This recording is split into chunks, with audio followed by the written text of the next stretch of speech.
Bonjour à tous et bienvenue à cette nouvelle capsule de cours qui constitue la suite du chapitre 2, recrutement et intégration. Dans cette nouvelle vidéo, on va voir ensemble les éléments restants au niveau de ce chapitre.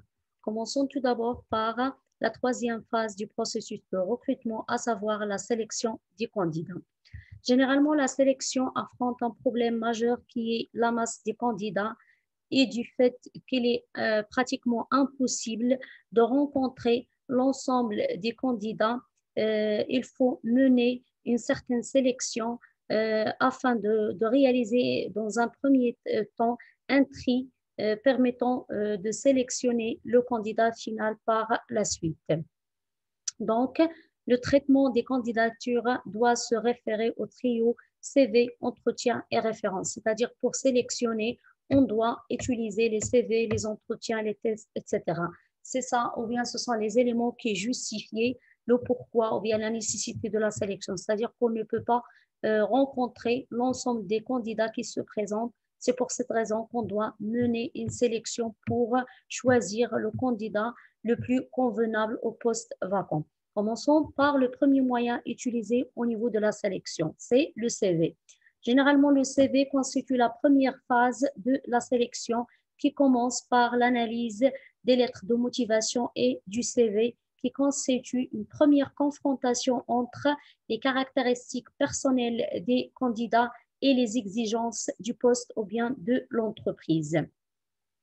Donc, cette phase conduit par la suite à une élimination importante du nombre des candidats ou bien du nombre des réponses afin de réduire le nombre de candidats et pour la suite du processus et pour alléger la charge des personnes qui seront chargées de la gestion du processus de recrutement. Généralement, cette élimination se base sur des critères qui sont simples et généraux afin de limiter, comme je viens de citer, le nombre de candidats pour la suite du processus.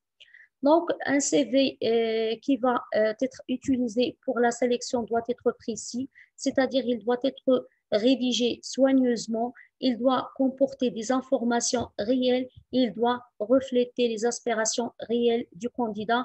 Pourquoi? Parce qu'il constitue l'image ou bien l'interface du candidat, donc il doit être rédigé soigneusement de façon à représenter le candidat comme il faut.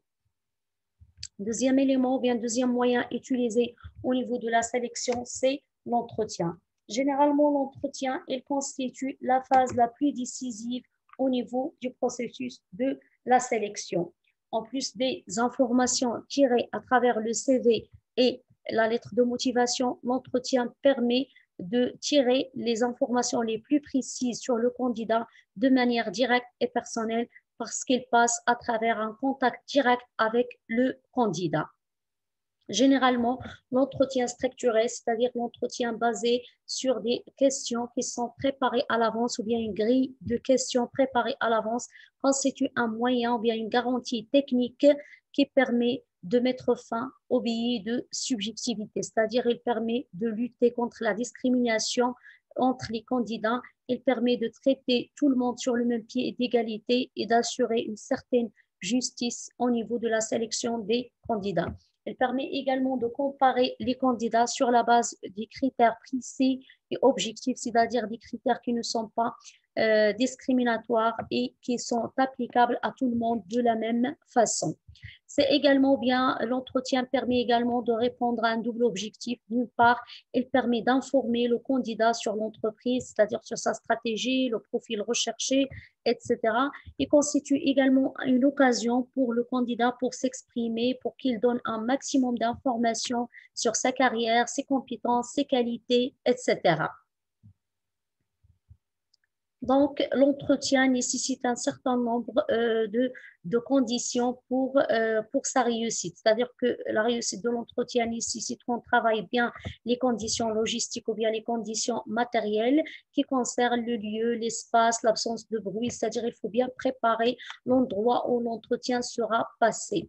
Deuxième élément, il faut préparer ce qu'on appelle un schéma d'entretien ou bien un guide d'entretien pour permettre de poser les questions pertinentes permettant de collecter ou bien de tirer l'information recherchée à travers l'entretien.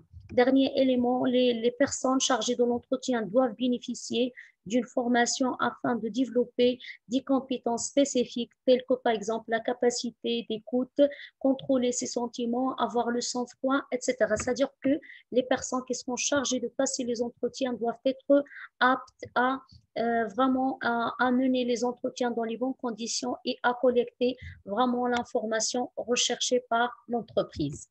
Donc, le troisième moyen utilisé pour sélectionner les candidats, ce sont les tests. Généralement, les méthodes de sélection ne cessent pas de se développer afin de dénicher le meilleur candidat. Ainsi, le recours à des tests, que ce soit des tests psychotechniques, d'intelligence, d'aptitude, devient de plus en plus, ou bien il devient quasi systématique. L'objectif du test est double. D'une part, elle permet de faire apparaître les points faibles éventuels du candidat et qui peuvent constituer des contre-indications pour le poste en question. Deuxièmement, elle permet de classer les candidats ou bien classer les aptitudes des candidats parmi lesquels il faut choisir. Autrement dit, le recours au test nécessite l'intervention d'un spécialiste afin de garantir une rigueur scientifique et éthique à sa mise en œuvre. C'est-à-dire que les tests ne peuvent pas être menés par n'importe quelle personne, mais ils nécessitent l'intervention d'un spécialiste du domaine pour collecter l'information recherchée et pour garantir, comme je viens de dire, la rigueur scientifique et l'éthique au niveau de la mise en place ou bien la mise en œuvre de ces tests. Généralement, les tests peuvent être classés en trois grandes catégories. On trouve les tests d'aptitude, les tests de personnalité et les tests de situation. Pour le test d'aptitude, il concerne une tâche donnée et sert à évaluer l'efficacité requise dans l'activité considérée. C'est-à-dire, il cherche à évaluer la capacité ou bien l'efficacité de la personne dans la réalisation d'une tâche bien déterminée. Par exemple, évaluer la rapidité de la personne dans la réalisation d'une tâche bien déterminée. Deuxième type, c'est le test de personnalité. Ce type de test, il vise à cerner la personnalité du candidat à travers un certain nombre de questions précises. C'est le type de test le plus difficile à interpréter. Il doit être mené par des psychologues qui sont spécialisés dans l'analyse des caractéristiques personnelles de la personne. Dernier type, c'est le test de situation. Ce type de test, il vise à intégrer d'une part les caractéristiques de la tâche et les caractéristiques de la personnalité. C'est-à-dire, on doit chercher à trouver ou bien à répondre à la question est-ce que la personnalité de la personne convient exactement aux aptitudes demandées pour le poste en question ou bien pour le poste vacant. Bref, la sélection, ou bien quel que soit le moyen utilisé au niveau de la sélection, l'objectif est le même. C'est de dénicher ou bien de sélectionner la personne la plus convenable ou caractéristique du poste vacant afin d'assurer une meilleure adéquation post-profil, comme je viens de signaler au début de ce chapitre. Passons maintenant à la dernière étape du processus de recrutement, à savoir la concrétisation. Généralement, la concrétisation, c'est l'étape qui vient vers la fin du processus de recrutement. Il contient des sous-étapes, à savoir la décision. Généralement, la décision, elle vient vers la fin, après l'achèvement des tests, des entretiens. Une réunion de synthèse doit être organisée entre les responsables chargés de recrutement et ce afin de confronter les différentes opinions émises sur les différents candidats. C'est-à-dire qu'on essaye de regrouper les points de vue afin de sélectionner ou bien afin de prendre la bonne décision. Donc, généralement, la décision finale, elle est prise par par le responsable hiérarchique, c'est-à-dire par la direction, sur la base des opinions et des décisions qui sont prises par les personnes les personnes chargées du processus de recrutement. La deuxième sous-étape, c'est la négociation. La négociation constitue une discussion ou bien un échange entre le candidat retenu et les représentants de l'entreprise avant de procéder à la signature du contrat final. La négociation porte généralement sur les éléments suivants. Elle porte sur les éléments qui constituent le salaire, c'est-à-dire La rémunération, elle est constituée de quoi exactement? La rémunération, bien le salaire de base, les primes, les déplacements. Il faut informer le candidat sur tous ces éléments avant de signer le contrat. Deuxièmement, elle constitue une occasion pour communiquer au candidat l'appréciation qu'on lui a donnée lors du processus de recrutement. Et finalement, dans un souci d'équité et de justice, le niveau de rémunération discuté au moment de la négociation ne doit pas dépasser le niveau déjà existant au sein de l'entreprise. C'est-à-dire qu'on ne doit pas généralement définir un salaire supérieur à celui qui existe au sein de l'entreprise pour réaliser la justice et l'égalité entre tous les membres du personnel au sein de l'entreprise. La dernière sous-étape au niveau de la concrétisation, c'est la signature du contrat. Généralement, la signature du contrat, elle marque l'accord des deux parties, c'est-à-dire l'accord entre le candidat et l'entreprise. Et généralement, la signature du contrat implique le fait de fournir au candidat un document écrit indiquant les éléments suivants. Premièrement, il indique l'identité des deux parties, qui sont le candidat d'une part et l'entreprise d'autre part. Deuxièmement, il doit indiquer le lieu du travail, c'est-à-dire le lieu où le candidat va exercer son travail. Troisièmement, la date du début de contrat, c'est-à-dire à partir de quelle date le candidat va commencer à exercer son travail. Quatrièmement, la description du travail, c'est-à-dire quelles sont les différentes tâches et les différentes attributions que le candidat sera chargé d'assurer au sein de l'entreprise. Il y a également les éléments du salaire, c'est-à-dire les composantes du salaire, les primes, les déplacements, les heures sup, etc. La périodicité du versement, c'est-à-dire il va recevoir son salaire soit par quinzaine, par mois, c'est-à-dire il doit être informé sur ces éléments avant qu'il procède à la signature du contrat. Et dernièrement, la durée du contrat, c'est-à-dire à partir ou bien pendant combien de temps le candidat sera engagé avec l'entreprise. Sera généralement engagé avec l'entreprise. Donc, dans ce cas-là, la concrétisation, ou bien la signature du contrat, il constitue la fin du processus du recrutement et on va passer maintenant généralement pour voir quels sont les types de contrats qui exigent la forme écrite. Généralement, le contrat du travail doit être écrit pour le CDD, c'est-à-dire le contrat de travail à durée déterminée, pour le contrat à temps partiel et pour le contrat de travail temporaire, et ce pour marquer ou bien la relation entre le salarié et l'entreprise. Selon le besoin, d'autres clauses peuvent être ajoutées au contrat du travail selon la nécessité, selon ou bien sur la base de la demande, sur la base de la demande de l'entreprise ou bien de l'une des parties. Maintenant, on va passer à la dernière sous-étape, à savoir l'accueil. Une fois la décision est prise, il faut à la date convenue faire entrer le nouveau collaborateur et assurer son accueil et son intégration dans les bonnes conditions. En fait, l'accueil constitue un point très important et doit être bien travaillé pour éviter un coût élevé.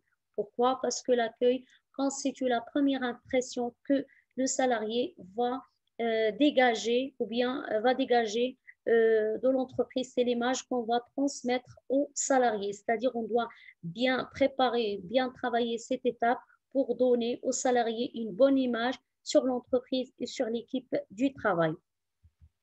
Également, la réussite de l'intégration repose sur la qualité des procédures d'accueil, c'est-à-dire que c'est l'accueil qui va déterminer la réussite de l'intégration. Si on n'arrive pas à bien travailler l'accueil, le salarié ne va pas réussir à s'intégrer au sein de l'entreprise. C'est pour cette raison que les procédures d'accueil doivent être choisies de façon rigoureuse par l'entreprise. Également, l'accueil doit déboucher sur un suivi ou bien sur un suivi de l'adaptation, c'est-à-dire après avoir procédé à l'accueil, on doit suivre l'adaptation du salarié. Dans ce cas-là, l'entreprise peut utiliser plusieurs moyens. Le plus connu, c'est le tutorat. C'est désigner un tuteur qui sera chargé de suivre et de conseiller les nouveaux arrivants pendant leur période d'adaptation. Donc, le processus de recrutement, comme je viens de signaler au début, il est constitué par un certain nombre d'étapes ou bien par 4 grandes étapes qui sont enchaînées et qu'on doit toujours bien travailler, bien préparer pour assurer la réussite du processus total du recrutement et réaliser l'objectif recherché. On va maintenant passer au dernier point de ce chapitre, à savoir l'intégration, c'est-à-dire après avoir recruté la personne, on doit passer à son intégration. L'intégration, généralement, il dure plus longtemps que la simple période d'accueil parce que l'accueil, il peut passer dans une période courte. Par contre, l'intégration, il dure plus longtemps et on appelle cette période la période d'essai. Généralement, il nécessite un suivi rigoureux reposant sur un rythme rapide des entretiens, c'est-à-dire que la personne elle doit bénéficier des entretiens périodiques pour mettre le point sur l'évolution de son intégration, sur les problèmes rencontrés, sur les choses à améliorer, etc. au sein de l'entreprise ou bien au sein de sa relation avec l'entreprise. Le suivi pendant l'intégration doit généralement, ou bien peut-être soit collectif, lorsqu'on parle d'un groupe de personnes qui viennent, d'un groupe de personnes qui ont intégré l'entreprise à la même date, c'est-à-dire qu'on peut leur préparer ou bien leur assurer un suivi collectif. Deuxième élément, elle est très important, c'est-à-dire le suivi de l'intégration, elle est très important puisque pendant cette période, les deux parties peuvent revenir sur leur décision parce qu'il s'agit d'une période d'essai et les deux parties peuvent décider d'arrêter cette période. Mais généralement, les deux parties, à savoir l'entreprise et le candidat, pendant la période d'essai, sont soumises à toutes les règles qui régissent les rapports entre l'employeur et le salarié. La seule différence est le type de contrat. Pourquoi? Parce que le contrat d'essai est différent du contrat définitif du fait qu'il peut être rompu à tout moment sur la base de la décision de l'une des parties et sans aucun délai de préavis. L'essentiel, c'est que la durée d'essai doit être indiquée dans le contrat du travail. Donc, c'est le dernier point au niveau de ce chapitre. On vient de voir l'ensemble des informations concernant le recrutement. Dans le slide suivant, j'ai noté pour vous quelques éléments à retenir au niveau de ce chapitre. Entre autres, le recrutement, c'est un processus coûteux. Comme je viens de dire, il nécessite des coûts très importants pour passer les différentes étapes. Donc, il faut tout d'abord passer par le diagnostic d'opportunité. C'est une étape très importante qui va nous informer sur l'utilité, sur l'opportunité de recrutement parce que, comme je viens de vous dire, c'est une décision très importante à prendre. Donc, il faut bien l'analyser avant de passer à la décision d'augmenter l'effectif de l'entreprise. Donc, pour justifier, comme je viens de dire, son utilité, et bien travailler toutes les étapes pour ne pas engendrer des pertes et des coûts élevés. Deuxième élément, pour trouver le profil adéquat, il faut bien travailler la description du poste, c'est-à-dire qu'il doit correspondre exactement aux exigences du poste, c'est-à-dire on doit décrire le poste de façon réelle, on doit présenter une description précise avec des caractéristiques bien définies pour ne pas recevoir des profils qui ne correspondent pas à ce qui est demandé par l'entreprise et pour assurer, comme je viens de dire, l'adéquation post-profil. Dernier élément, l'accueil et l'intégration sont deux étapes clés qui peuvent déterminer le succès ou l'échec du recrutement. C'est le moment de l'accueil qui constitue la première impression que le salarié va constituer sur l'entreprise et c'est l'intégration qui va déterminer le succès ou l'échec du processus de recrutement. C'est l'ensemble des éléments sur lesquels j'ai voulu insister pour ce chapitre et c'est la fin de cette capsule de cours. Merci pour votre attention et à la prochaine capsule de cours, Inch'Allah.